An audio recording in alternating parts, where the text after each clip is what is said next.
los rayos X, en particular en su aplicación médica, que denominamos radiología o radiología convencional con sus diferentes variables.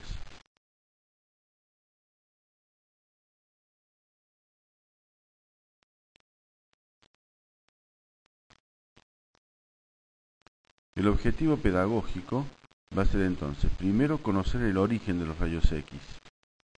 Vamos a familiarizarnos con sus propiedades químicas y biológicas y finalmente vamos a presentar las técnicas habituales de la denominada radiología convencional.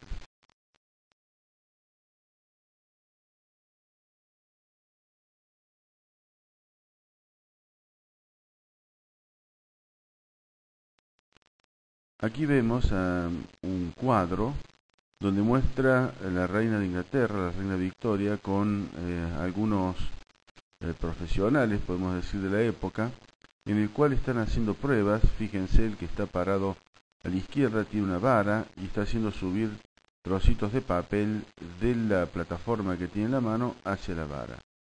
Eso se le denominó históricamente electricidad, aún por supuesto le seguimos denominando electricidad, sin conocer exactamente cuál era el fundamento.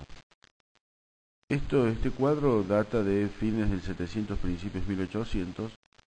No obstante, si bien se utilizaba para divertir a la corte, los científicos comenzaron a utilizar este fluido extraño, denominado electricidad, y lo hacían circular por diferentes conductores y espacios. Uno de ellos, denominado Crookes, comenzó a hacer circular este fluido eléctrico por tubos al vacío, al cual le agregaba diferentes gases y tomaban diferentes colores. Esto también era utilizado en las ferias mundiales de la época y en la corte para divertimento.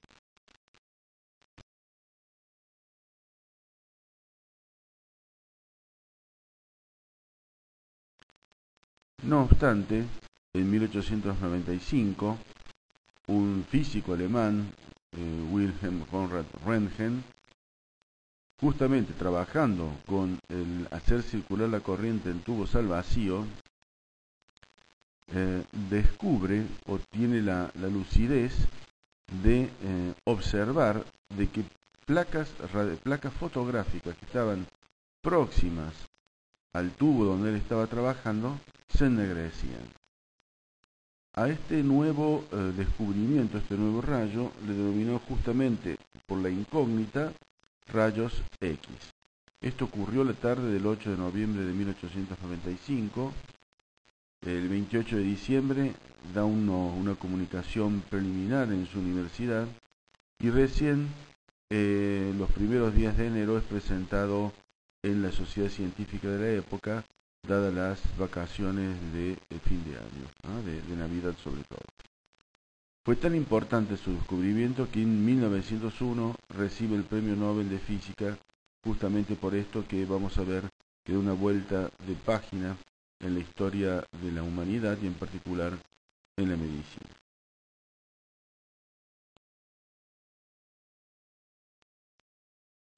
Aquí vemos una reconstrucción de cómo era su equipamiento, con el cual tuvo la genialidad de observar este comportamiento extraño de la radiación, de la electricidad que circulaba en tubos al vacío, y describe en un extracto de su premio Nobel, de su discurso, dice: una luz verdosa, débil y vacilante se proyectó sobre un pedazo de cartón pintado, una preparación química fluorescente, una luz hasta entonces jamás observada. Obviamente estaba haciendo referencia a que los rayos X no solo le ennegrecían las películas, sino que también se hacía brillar algunas otras sustancias que estaban alejadas. Penetraban fácilmente el cartón, la madera y la ropa. Atravesaba hasta una tabla gruesa, incluso un libro de 2000 páginas. Al interponer su propia mano entre la fuente de los rayos y el pedazo de cartón luminiscente, vio la silueta de los huesos de su mano viva proyectada sobre la pantalla. Realmente esta fue la gran genialidad de este físico, el haberse dado cuenta de algo que probablemente otros profesionales, otros físicos e ingenieros de la época lo habían quizás observado o no habían tenido la oportunidad justamente de destacarlo como un descubrimiento nuevo.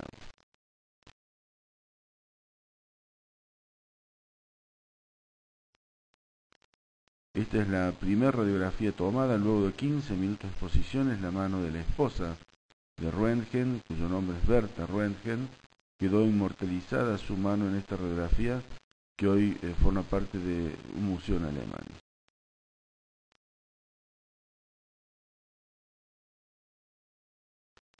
Pero esto no es todo.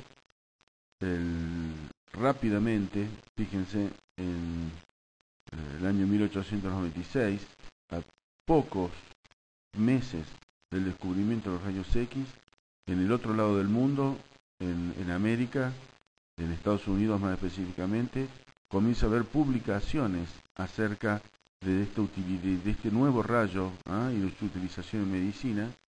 Y fíjense el segundo, rayos Röntgen en el tratamiento de las fracturas. Y el último, resumen de un reciente programa. ¿Pero qué es entonces el rayo X? ¿Qué es la radiología? ¿Por qué están tan vinculados? Bueno, la radiología es una técnica de diagnóstico por imágenes que utiliza justamente los rayos X, por un lado, y por el otro lado, la capacidad que tiene el espécimen, en este caso el ser humano o una porción de este, para absorber en forma diferente a la radiación. Si todos absorbiésemos de similar manera la radiación de nuestro cuerpo, evidentemente obtendríamos una imagen siempre con la misma tonalidad. Pero al estar compuesto nuestro cuerpo por diferentes sustancias, estas van a interactuar, los rayos X en realidad van a interactuar con estas diferentes sustancias y se van a manifestar de manera diferente del otro lado de la persona. Justamente esta diferente absorción de los tejidos es lo que permite obtener una imagen. Esa imagen es la que va a ser empleada en medicina justamente con fines diagnósticos.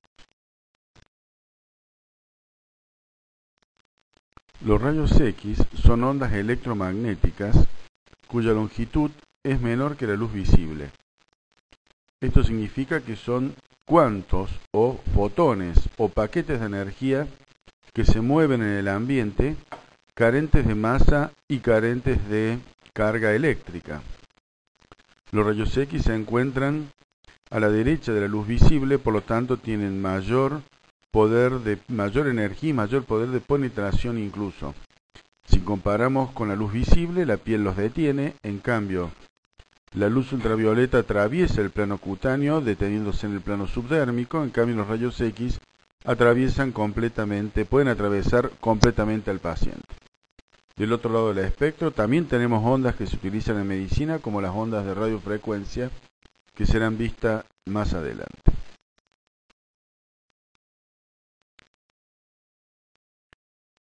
¿Cómo se producen los rayos X? Ondas de radiofrecuencia que serán vistas más adelante. ¿Cuáles son las características de estas ondas electromagnéticas? Bueno, se propagan en línea recta, transporta su energía por el aire, no necesita ningún otro soporte, no poseen masa, son eléctricamente neutras, por lo que no se desvían en un campo eléctrico ni magnético. Se propagan a la misma velocidad que es la velocidad de la luz y atraviesan la materia haciendo su capacidad para hacerlo menor cuanto mayor es la densidad de la materia. Es decir, a tejidos más densos tendrá menor capacidad de penetración y parte de esta energía quedará atrapada o interactuará con la propia materia.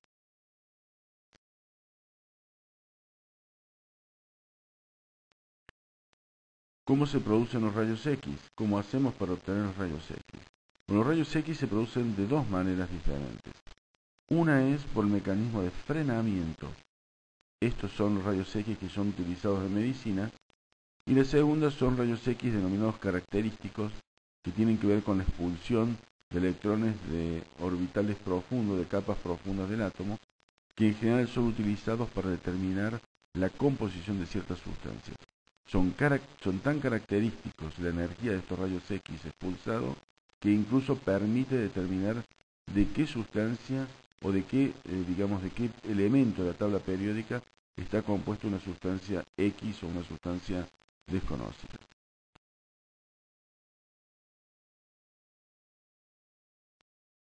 Veamos primero la radiación de frenamiento. Si nosotros tenemos electrones que son atraídos hacia o son interactúan, son empujados bruscamente hacia una pantalla o otra sustancia que posea núcleos relativamente importantes, estos electrones cargados negativamente van a interactuar con estos núcleos pesados cargados positivamente y van a tener una disminución de su energía cinética. Esta disminución de la energía cinética va a ser transformada en diferentes formas de energía, algunas de las cuales son justamente rayos X. Otros serán ultravioleta, luz visible. Los que nos interesan en este momento justamente son los frenamientos bruscos, significativos de los electrones, que van a transformar esa energía cinética en radiación electromagnética, en este caso rayos X. En la animación, aquí vemos un electrón que está pasando muy cerca de un núcleo. Este electrón es desviado y es enlentecido. Ese cambio de energía cinética es transformado inmediatamente en un fotón. La energía permanece constante, como sabemos. Lo único que hace es transformarse la energía. Esa energía es liberada en forma de fotón, en este caso, si el frenamiento es significativo, de un fotón X.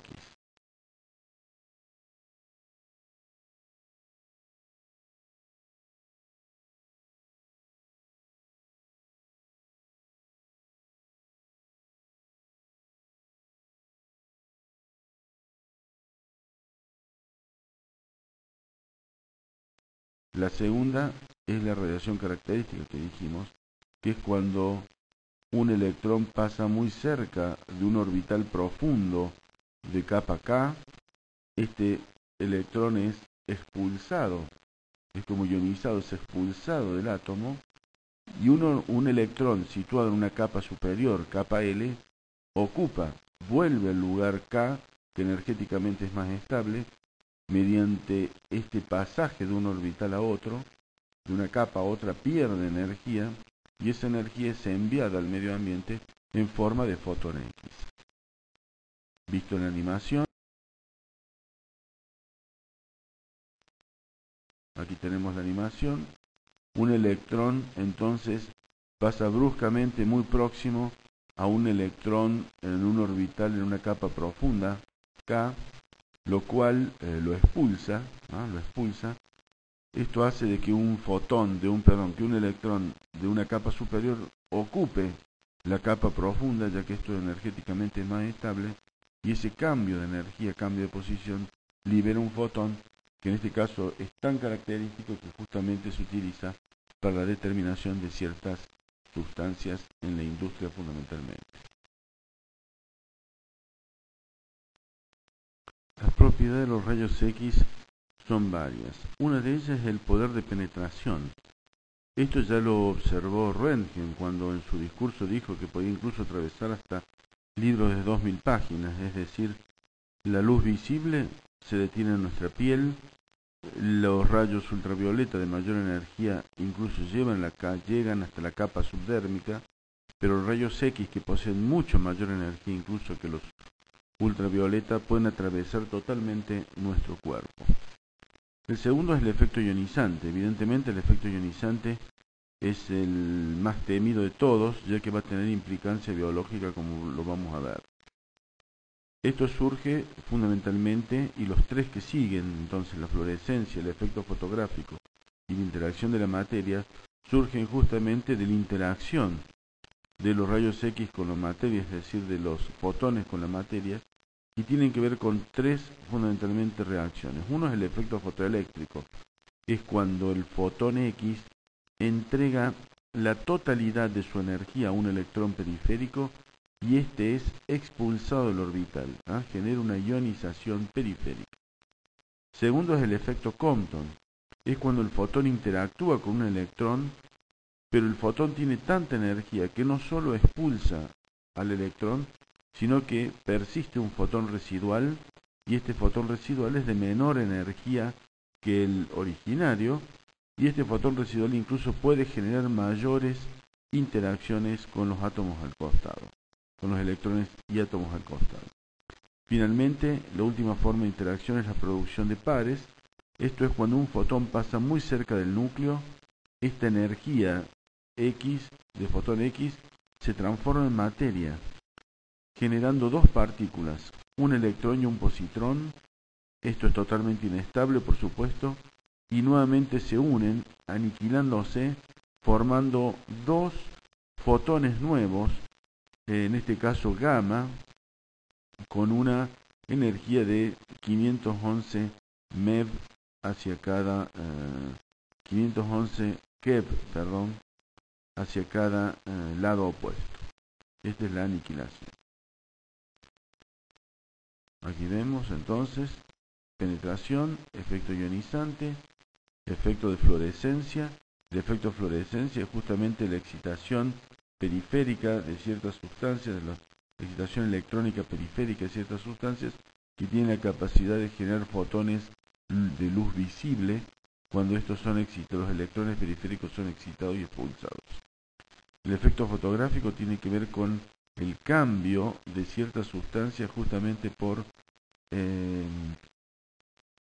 expulsión de electrones periféricos, lo cual determina la formación de nuevas sustancias que tienen justamente la característica de poder ennegrecerse y de esa manera formar las imágenes fotográficas. Finalmente, la interacción de la materia, que es lo que acabamos de comentar. El efecto biológico, sin duda, es el más temido de todos, ya que cuando la interacción con la materia ocurre en un ser vivo, le denominamos efecto biológico.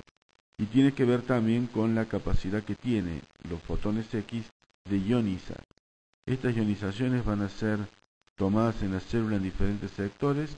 Las tres más conocidas son en las membranas celulares, cambiando la permeabilidad de las mismas, intercambiando mayor cantidad de fluidos y de sales, lo cual provoca edema celular. La segunda es en los citoplasmas. El principal componente del citoplasma justamente es el agua, de tal manera que al ionizar las moléculas de agua se forman diferentes sustancias. Algunas se recombinan nuevamente en agua, lo cual no genera inconveniente, pero otros en peróxido de hidrógeno, es decir, en agua oxigenada, y en iones hidróneos, los cuales son altamente combinables con otras sustancias y son tóxicos y producen envenenamiento celular. Finalmente, cuando la interacción se produce con el núcleo, principalmente con cromosomas del núcleo, estos pueden verse alterados, rotos o recombinados, lo cual no solo puede producir la generación de la muerte celular propiamente dicha, sino incluso provocar mutaciones a largo plazo. La siguiente pregunta es: ¿dónde se producen los rayos X para uso médico? Bueno, aquí vemos una persona tomándose una radiografía de tórax y el tubo rayos X es el que tenemos en primer plano. ¿Cómo está compuesto por dentro un tubo rayos X? Bueno, es un tubo de vidrio al vacío, el cual posee dos sectores, un sector denominado cátodo y un sector denominado ánodo.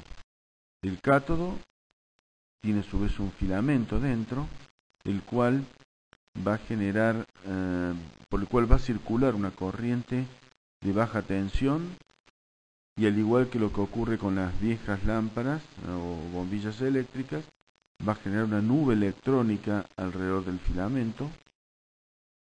Y luego el ánodo, el cual es sometido a una alta tensión del orden de los miles de voltios, por lo tanto decimos kilovoltios, va a traer bruscamente esa nube electrónica formada en el cátodo.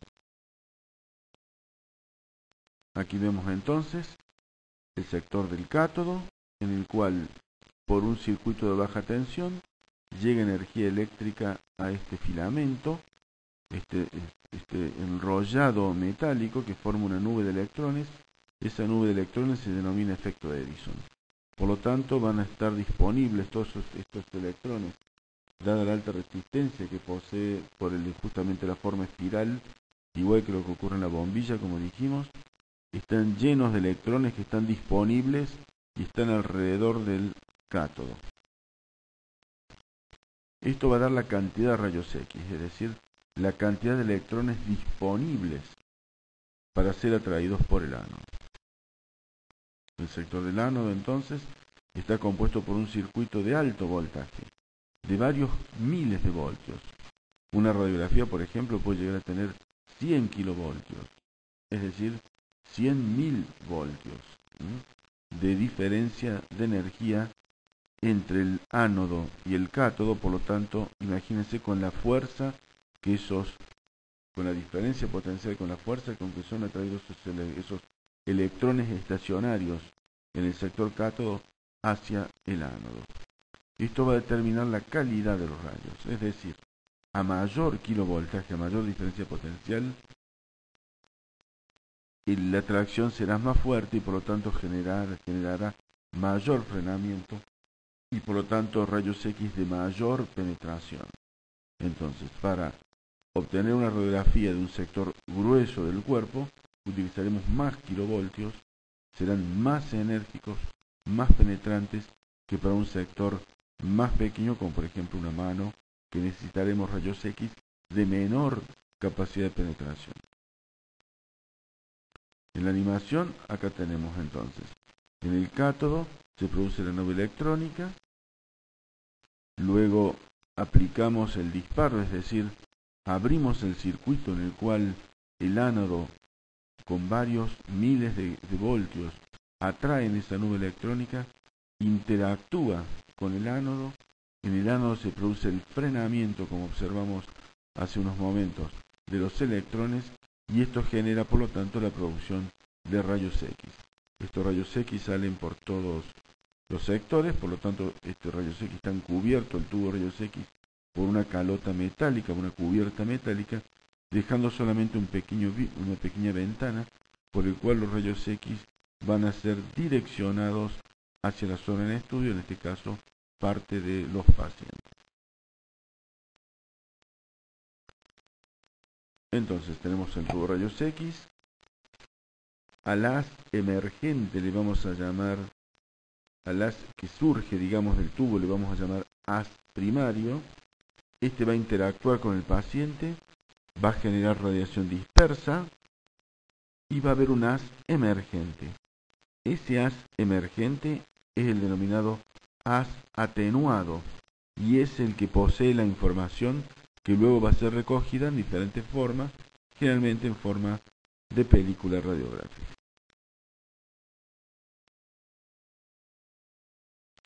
Recién vimos un aditivo que es lo que se denomina rejilla antidifusora, cuyo objetivo tiene justamente disminuir la radiación dispersa, de tal manera que toda la radiación que viene oblicua es detenida por esta rejilla. La rejilla está compuesta por finas láminas de plomo vertical que van a detener toda radiación transversa, de tal manera que solo va a permitir el pasaje de la radiación que llega perpendicular, es decir, aquella que atravesó al paciente en cada uno de los sectores mencionados. Finalmente, se van a reconocer 5 densidades, de mayor a menor densidad. La de mayor densidad, que genera mayor atenuación y por lo tanto será visto más blanco en las radiografías, es la densidad metal. Luego sigue calcio, agua, grasa y aire.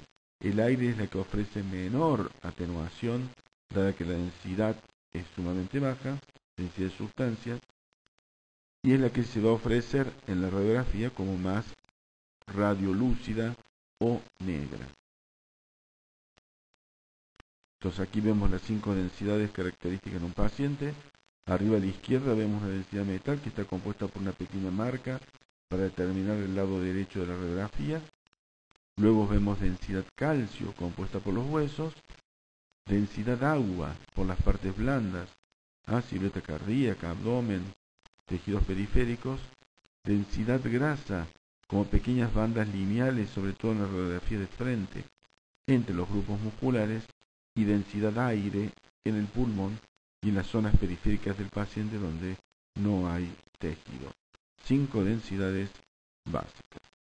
Entonces vemos, en este caso vemos una radiografía de frente y radiografía de perfil, de tórax. Aquí estamos viendo una fotografía de un tubo de rayos X, donde con la virome se está señalando, con la lapicera se está señalando el ánodo. Este ánodo gira, ánodo giratorio, de tal manera de que expone diferentes partes del ánodo al haz electrónico para que tenga mayor duración. Si no, imagínense ese haz impactando, ese haz de electrones impactando constantemente en un solo punto, llevaría probablemente a la rotura rápida del ánodo. Al girar ofrece mucha mayor superficie para exponer y se multiplican los sitios de impacto, de manchas focales que se denominan, de tal manera que la duración puede ser de varios años incluso. Nuevamente acá tenemos cómo está expuesto hoy en la actualidad un tubo de rayos X. Ustedes ven en la posición de frente, arriba a la izquierda, donde tenemos la calota, en el cual esa parte metálica tubular, donde dentro está la ampolla o lámpara de rayos X, y por fuera una serie de aditivos que lo que hacen es ayudar a conducir a través de la ventana a lugares específicos que nos interesen. Con eso podemos hacer un proceso que se denomina colimación o reducción del haz primario. Son láminas de plomos que con las perillas que vemos en la posición de frente podemos reducir el haz primario y hacerlo solamente del tamaño de la zona de interés. En la imagen que observamos por detrás vemos el ingreso de la alta tensión y algunos tubos de refrigeración que contienen un aceite que ayudan a mantener frío o con menor temperatura el tubo de rayos X. El mismo. Otras consolas o lugares de trabajo, en este caso estamos viendo las consolas en las cuales nosotros elegimos la cantidad de electrones, es decir, la cantidad de rayos X que se van a generar mediante el circuito de baja tensión, se miden en miliamperes, y la cantidad de kilovoltios, es decir, la fuerza con la cual van a ser atraídos estos electrones hacia el ánodo. Eso se elige, hay tablas, hay una carrera que es la de técnico radiólogo, también que en el cual se estudia con mayor detenimiento estos números, estos valores. Fíjense, hay un papel pegado al lado de la ventanita donde da algunas ideas generales. Por ejemplo, para una radiografía de mano hará falta a lo mejor 20 kilovoltios y 6 miliamperes. Para una radiografía de cuerpo, a lo mejor de abdomen, hará falta unos 70 kilovoltios y 40 miliamperes. No obstante, esto está tabulado y en cada servicio existen estas tablas para ser más eficientes. También la radiología es utilizado por otros equipamientos que tienen el mismo principio físico, por supuesto. Uno de ellos es la mamografía, donde vemos que no es otra cosa que un tubo de rayos X. Lo único que cambia es el estativo para que sea más cómodo para la paciente para comprimir, en este caso, la mama. Y en la foto a la derecha estamos viendo densitometría ósea, que es el mismo principio físico de un tubo de rayos X, pero es atravesado al paciente, atraviesa el paciente, y en vez de llegar a una película radiográfica, llega a un detector de cantidad de radiación que atraviesa. Otro de los aparatos que son utilizados para la radiología es la angiografía. Aquí estamos viendo entonces un angiógrafo, pero el principio físico es exactamente el mismo. Tubo de rayos X, radiación primaria, paciente, haz emergente, detector. En este caso, en vez de ser una película radiográfica, van a ser detectores, lo cual vamos a ver que se denomina radiología computarizada o radiología digital directa. Aquí vemos para uso dental, entonces tenemos un aparato, el de la izquierda, que se llama ortopantomógrafo, que permite hacer un movimiento mientras se hace el disparo a fin de obtener radiografías de ambos maxilares. Y en la fotografía de la derecha vemos el momento de la toma de una radiografía oclusal, una radiografía intraoral.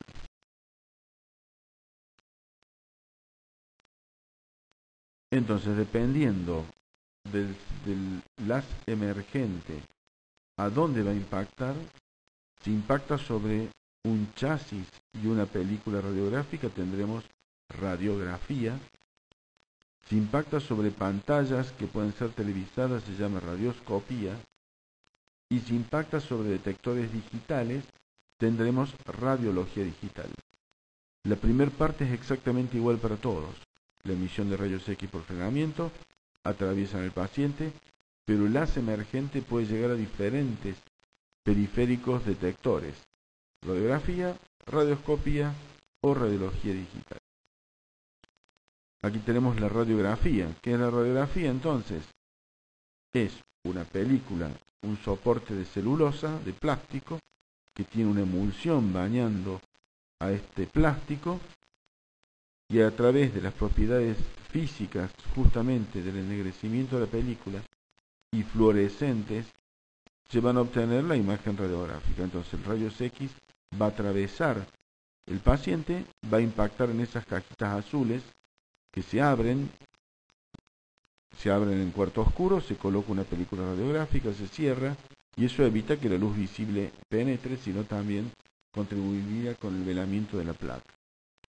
Los rayos X, como tienen la capacidad de atravesar, van a atravesar la superficie de la caja azul o chasis, llegando también a la película radiográfica y de esa manera generando una imagen. Aquí tenemos tres radiografías típicas: una radiografía de tórax, una radiografía de mano y una radiografía de estómago.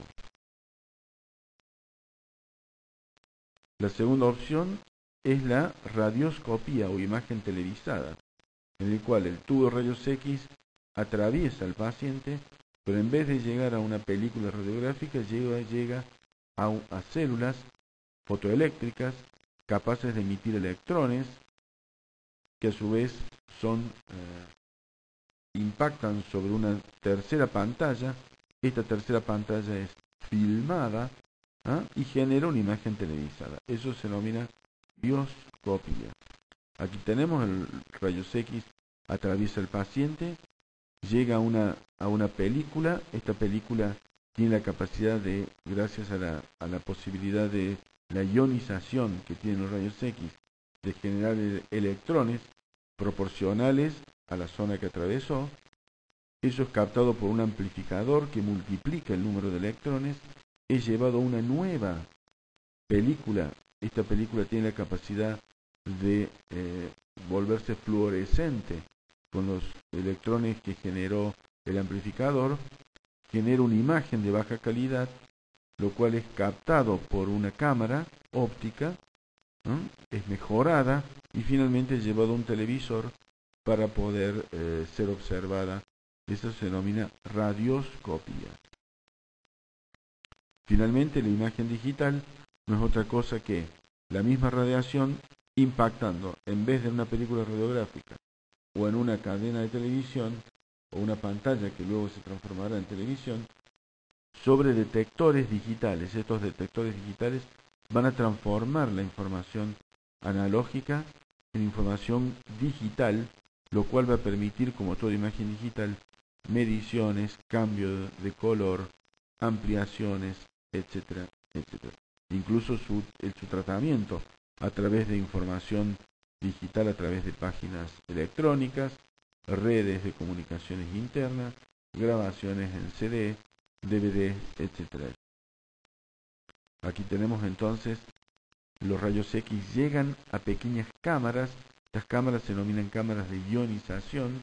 Estas cámaras de ionización están compuestas por un gas que se denomina xenón, cuyo orbital periférico se encuentra saturado, ya que está compuesto por la totalidad de los electrones.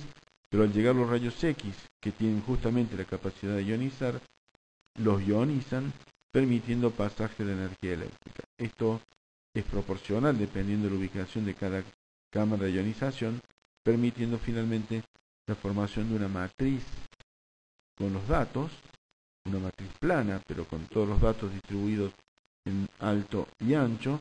Finalmente con el número generado en cada una de estas unidades de información, vamos a obtener la imagen. Estas unidades de información se denominan píxeles. Y aquí tenemos diferentes radiografías digitales, ¿no? Tomografías computadas, radiografía de tórax, etc. Todo eso es información digital, que es, por supuesto, la tendencia en el mundo y en nuestro país a dejar la radiología analógica por la radiología digital. Para cerrar entonces, hemos dado a conocer el origen de los rayos X, diciendo que estos se producen a nivel de las capas electrónicas, fundamentalmente de ciertos átomos, que fundamentalmente utilizamos la reacción de frenamiento para la generación de rayos X por parte médica.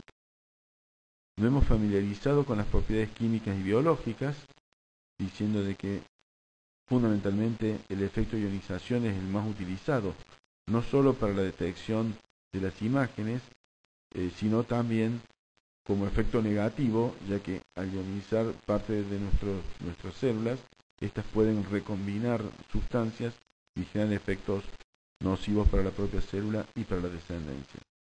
Y finalmente hemos presentado brevemente diferentes técnicas habituales de radiología convencional, entre las que hemos mencionado justamente la radiología, radioscopía, mamografía, ortopantomografía, radiología intraoral, angiografía, etc. Bueno, muchas gracias.